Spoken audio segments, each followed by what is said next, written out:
অটল বিহারী বাজপেয়ীর পরে এবার মোহন ভাগবত নরেন্দ্র মোদীকে এবার রাজধর্ম পালনের কথা মনে করিয়ে দিলেন আরএসএস প্রধান। নাম না করে তার বার্তা, যারা প্রকৃত সেবক হন তারা কখনো আমি করেছি বলে অহংকার করেন না। মণিপুর নিয়েও কড়া বার্তা দিয়েছেন মোহন ভাগবত।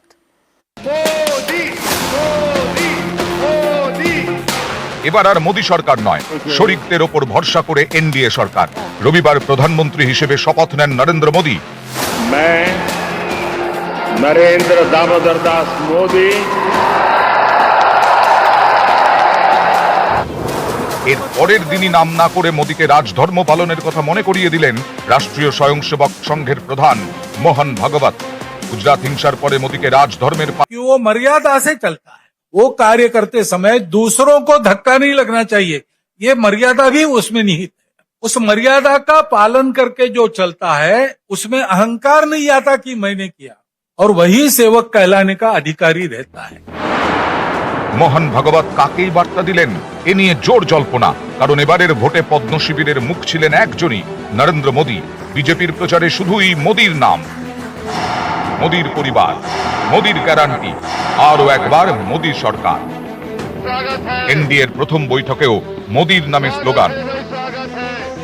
এসব দেখে বিরোধীদের অনেকেই প্রশ্ন তুলেছেন, ভারতে কি একজনই নেতা থাকবেন, এক দেশ এক নেতা? এটাই কি চাইছে পদ্ম শিবির? বিজেপি অবশ্য এসব কথা কানে তোলেনি।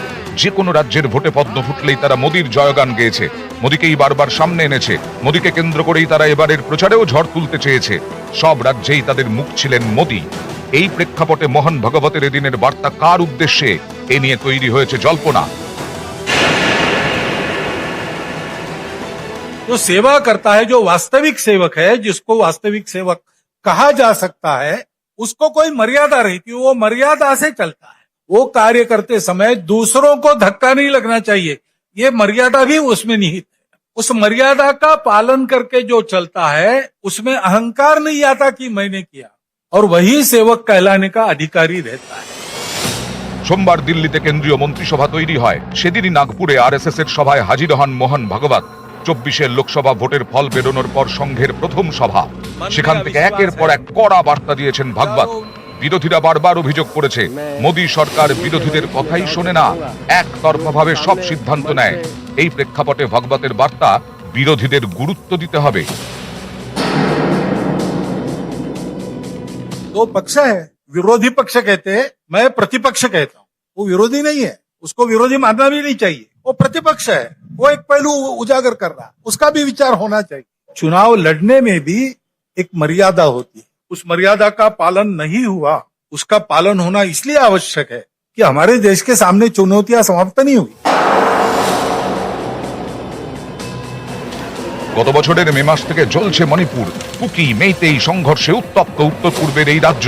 শ্লীলতাহানি, হামলা, আগুন, খুন, কিছুই বাদ নেই। এ নিয়ে উত্তাল হয়েছে দেশ, উত্তাল হয়েছে সংসদ। অশান্ত মণিপুরে কেন যাচ্ছেন না প্রধানমন্ত্রী নরেন্দ্র মোদী? বারবার এই প্রশ্ন তুলেছে বিরোধীরা। এই মণিপুরে এবার ভোটেও ধাক্কা খেয়েছে বিজেপি। 2টি আসনের 2টিতেই জিতেছে কংগ্রেস। ভোটের পর ফের খবরে মণিপুর। সোমবার হামলা হয় মুখ্যমন্ত্রী এন বীরেন সিং এর কনভয়ে। এক নিরাপত্তা রক্ষী জখম হন। এই পরিস্থিতিতে মণিপুর ইস্যুতে কড়া বার্তা দিয়েছেন সংঘ প্রধান মোহন ভাগবত। अब 1 साल से मणिपुर शांति की राह देख रहा है, उसके पहले 10 साल शांत रहा, और अचानक जो कलह वहां पर उपज गया या उपजाया गया, उसकी आग में अभी तक जल रहा है, त्राही त्राही कर रहा है। कौन उस पर ध्यान देगा? प्राथमिकता देके उसका विचार करना ये कर्तव्य है। सरकार बन गई, वही सरकार फिर से आ गई, एनडीए। अब ये ठीक है, पिछले 10 वर्षों में बहुत कुछ अच्छा हुआ, दुनिया भर में हमारे देश की प्रतिष्ठा बढ़ी है, लेकिन इसका मतलब ये नहीं है कि हम चुनौतियों से मुक्त हुए। নিউজ 18 বাংলা।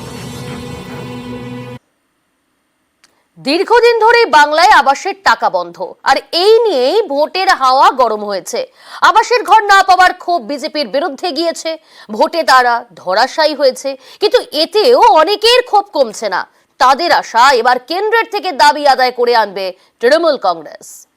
এই তো বিজেপি সরকার কি করলো, এখন দেখতে পাচ্ছে সামনে ইলেকশন এসছে, একটু ভেরিফিকেশন করে নি, তখন আমার ভোট দেয়। 5 বছর ধরেই তো পাচ্ছি না। যত দোষ এই বিজেপি সরকারের। মোদী সরকারও জিতেছে, উনিও তো কোনো কিছু কোনো মাথা লাড়ছে নাই।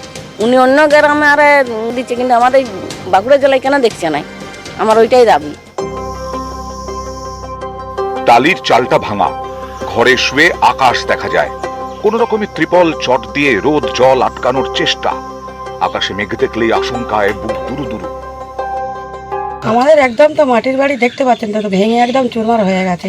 বাদলা বর্ষা আসলে বাচ্চা দিয়ে নিয়ে বসে থাকতে হয়, জল বৃষ্টি আসে আমরা ঘুমাতে পারি না। অনেক অসুবিধা, অনেক কষ্টের মধ্যেই আছি। জল ঝড় হলে অনেক ভয় লাগে। তারপরে জল ঘরের ভিতরে জল পড়েছে, তারপরে ভাঙা ঘর কখন পড়ে যাবে কোনো মানে গ্যারেন্টি নেই, যখন তখন পড়ে যেতে পারে। এদের অনেকেরই নাম আছে আবাসের তালিকায়, কিন্তু ঘর পাননি। এ নিয়ে লোকসভা ভোটের হাওয়া গরম হয়েছে। বিজেপি দাবি করেছে তৃণমূল নেতারা চুরি করেন, তাই টাকা দিচ্ছে না কেন্দ্র। পাল্টা কেন্দ্রের বিরুদ্ধে প্রতিহিংসার রাজনীতির অভিযোগে সরব হয়েছে তৃণমূল। মমতা বন্দ্যোপাধ্যায় এও ঘোষণা করেন, ভোট মিটলে রাজ্য সরকারই ঘর করে দেবে। আমার এখানে এখনো 43 লক্ষ বাংলায় বাকি আছে। কাঁচা বাড়ি তো গ্রামে গ্রামে সবার, আস্তে আস্তে করব। আগামী ডিসেম্বর মাসে আমরা শুরু করব 11 লক্ষ পাকা বাড়ি আমরা করে দেব। আবাসের ঘর নিয়ে ভোটের ময়দান বারবার কেঁপেছে। ভোটের ফল বেরোনোর পর দেখা গেল আবারও রাজ্যে সবুজ সুনামি আর বিজেপির ভরাডুবি। ভোটের ফলে স্পষ্ট, আবাসের ঘর না পাওয়ার ক্ষোভ গেছে বিজেপির বিরুদ্ধে। বিজেপির হারের পরেও অনেকের ক্ষোভ মিটছে না। বিজেপি সরকার ঘর আটকে রেখেছে। আগামী দিনে যদি না ওই ঘরের টাকা কেন্দ্র সরকার, বিজেপি সরকার না ছাড়ে, বর্তমান যে জামানত হয়েছে, আগামী দিনে এর চেয়ে বেশি বেশি জামানত জব্দ হয়ে যাবে। লিস্টে আমাদের নাম আছে, সেই ঘর আমরা পাচ্ছি না, কেন্দ্র সরকার আটকে রেখেছে। বিজেপি সরকার আমাদের আবাস যোজনা ঘর আটকে রেখেছিল। এই লোকসভা নির্বাচনে দুটো গালে থাপ্পড় মেরে তার যোগ্য জবাব দিয়েছে। তাই আমরা বলতে চাই যে তৃণমূল সরকার আবাস যোজনা ঘর আদায় করে নিয়ে আসবে। আশা করছি তো যে সরকারের কাছ থেকে পাবো। মোদী সরকার তো বললেও সে আরও পশ্চিমবাংলায় 3 কোটি বাড়ি দেবো। আমরা তো এবারে অবশ্য জরুরি আশা করছি। এবারে যদি পাই তো তাহলে জানবো আমাদের ভাগ্য ভালো। নিউজ 18 বাংলা।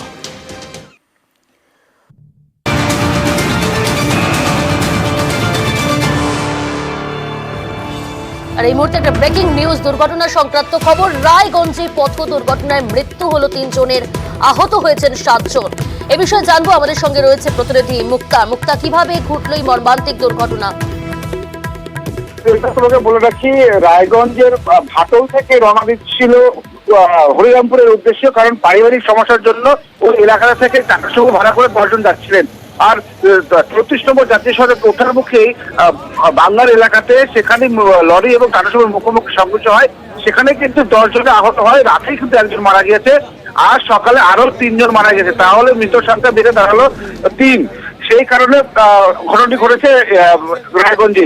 তোমাকে বলি যে ওই এলাকায় এক পরিবারের সমস্যা ছিল, যে মেয়েদের বাড়ির সমস্যা ছিল শ্বশুর বাড়িতে, সেই সমস্যা মেটানোর জন্য এলাকাতে যাচ্ছিলেন। সেখানে তৃণমূলের সদস্যও ছিলেন এবং আরো আশেপাশে যারা আত্মীয় স্বজন ছিল তারা কিন্তু ওই সেই সমস্যা মেটানো যাচ্ছিলেন। তখনই কিন্তু এই ঘটনাটি ঘটে। এই ঘটনার পরে কিন্তু রায়গঞ্জ থানার পুলিশ বাহিনী কিন্তু তাকে উদ্ধার করে আনে রায়গঞ্জ মেডিকেল কলেজে। 7 জন চিকিৎসাধীন রয়েছেন। পরে এই যে 3 জনের মৃত্যুতে এলাকায় একেবারে শোকের ছায়া। এই ঘটনাকে কেন্দ্র করে চাঞ্চল্য ছড়িয়েছে রায়গঞ্জ ভাটুল এলাকাতে। এবং এই খবর ছড়িয়ে পড়তে কিন্তু সেই এলাকা থেকে প্রচুর গ্রামবাসীরা কিন্তু রায়গঞ্জ মেডিকেলে আসেন তাদেরকে দেখতে, এবং সমস্ত রকম সাহায্য করা হচ্ছে। আরো যে 7 জন আহত হয়েছে তার মধ্যে আরো কিন্তু 2 জন আশঙ্কাজনক অবস্থায় রয়েছে। এখন তারা কিন্তু তাদের যে চিকিৎসা চলছে রায়গঞ্জ মেডিকেলে। এই ঘটনাকে কেন্দ্র করে ভাটল এলাকাতে শোকের ছায়া। প্রিয়াঙ্কা, ধন্যবাদ।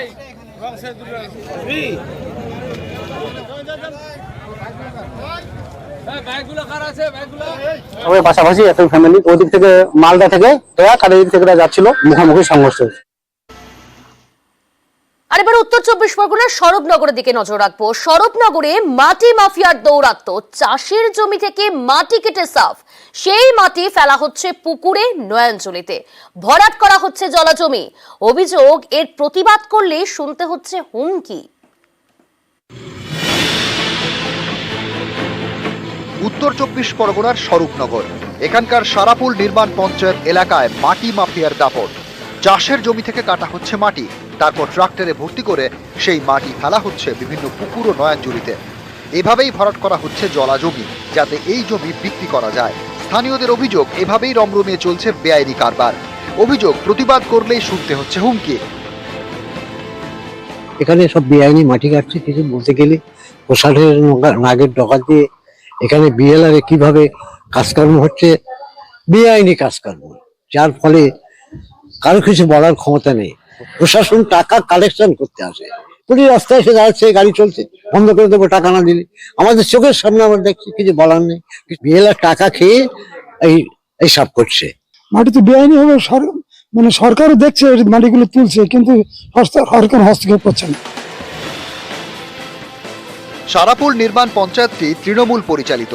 স্থানীয়দের অভিযোগ, প্রতিদিন পঞ্চায়েত প্রধানের বাড়ির সামনে দিয়েই মাটি ভরাট করা গাড়ি যায়, অথচ এই বেআইনি কারবার বন্ধে কোনো পদক্ষেপই করা হয়নি। এটা আপনি বলছেন, এটা যদিও আমার নলেজে নেই যে এরকম ডোবা জায়গা মাটি দিয়ে ভরাট হচ্ছে বা কোনো মাটি কাটাকাটি হচ্ছে, এক জায়গার মাটি আর এক জায়গায় যাচ্ছে, এটা আমার পঞ্চায়েতের নলেজে যদিও নেই। তবু আপনারা যখন বলছেন বিষয়টা আমি অবশ্যই খতিয়ে দেখবো, কারণ এটা তো সম্পূর্ণ বেআইনি, এটা কোনো মতে বরদাস্ত করা যাবে না। স্বরূপনগর থেকে অনুপম সাহা, নিউজ 18 বাংলা।